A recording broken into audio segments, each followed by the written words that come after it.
So this is really not, in my mind, a story about dairy tech. It's really a story about Dr. Rick Dumm. I'm a veterinarian by trade, and so had actually a dairy just less than a mile from here with significant calf health issues. And when we would try to run diagnostics, we would find everything. Mm-hmm.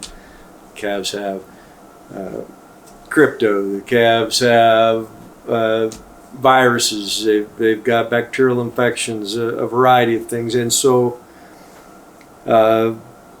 just one of those aha moments where we thought, I wonder if we're feeding the problem to the calves. In the fall of 1999, calf mortality was spiking as bad weather and diseases were running rampant through Colorado. And the antibiotics and other treatments just weren't working. And so, with a little work in the shop, Dairy Tech was founded.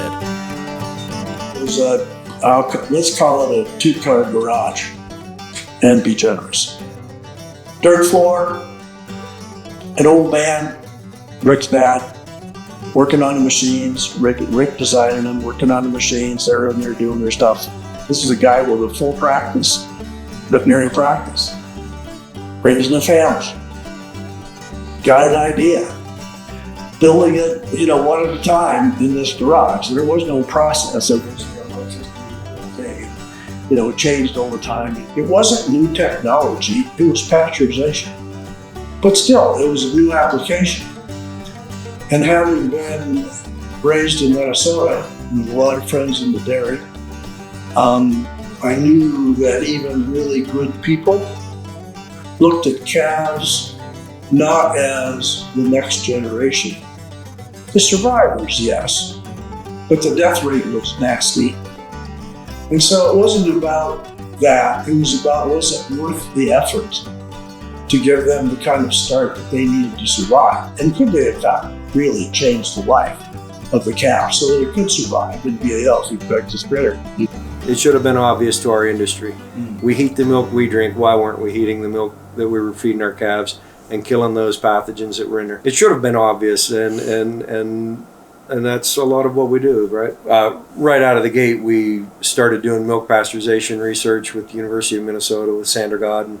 What I have in mind right now was a piece of plywood and a bunch of off-the-shelf plumbing and fittings and valves and timers and buttons and the whole working stuff, all screwed to a piece of plywood. And there were hoses or wires, I don't remember which, coming off of it. And they went to the various components that were going to do the business of pasteurizing. Up until this point, Dr. Dumm was focusing on the pasteurization of waste milk to feed back to the calves. But in 2006, studies and trials began in pasteurization of colostrum, and the benefits were becoming immediately clear. But some just didn't see it that way. We live in an industry of dad did it that way, or granddad did it that way. And we're breaking out of that. As these younger generations are coming along, they're a little more open to how can we do things differently? How can we improve things? We've done more research on pasteurization and then specifically colostrum pasteurization as well than probably any other company.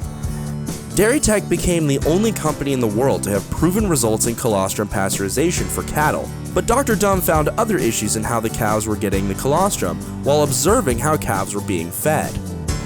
One in particular was using orange juice jugs, and I thought, I wonder, are we really getting to the temperatures that I thought we should get to? That's what led to that aha moment of, we need to make a vessel that when the colostrum goes in there, we know we can achieve the correct temperatures inside of that bag.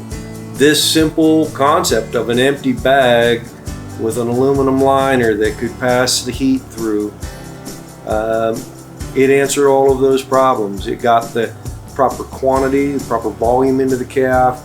It kept it clean the entire time. It never transferred out. It went from the bag into the calf. The perfect udder bag solved the problem of quantity and quality of colostrum. Now calves were getting the right amount without any contamination issues. It just ended up being a perfect solution to about 6 different problems with the calf feeding protocols, and then that's where the name came from, right? Perfect udder. But how do you pasteurize the colostrum once it's in the bag? Well, Dairy Tech got to work developing Milkworks, a system to pasteurize colostrum in bags or warm the bags up for feeding. And as that idea progressed, something new came to mind. Oh boy. The early concept was plywood.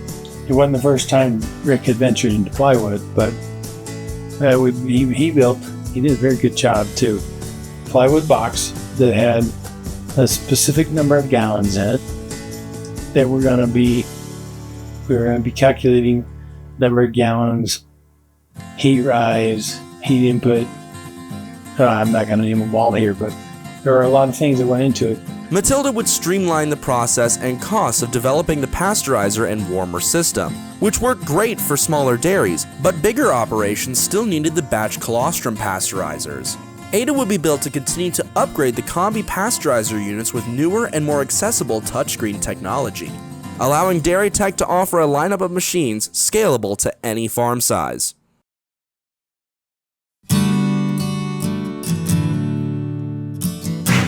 Our mission is to reduce or control passive transfer of disease from dam to calf. I think a big part of what we do is just telling the story of why we do what we do, why it's important to have a colostrum management system in place, why it's important to pasteurize your colostrum, feed it in a biosecure manner, warm it up correctly, just educating producers on why we do what we do and how we can benefit these calves' lives.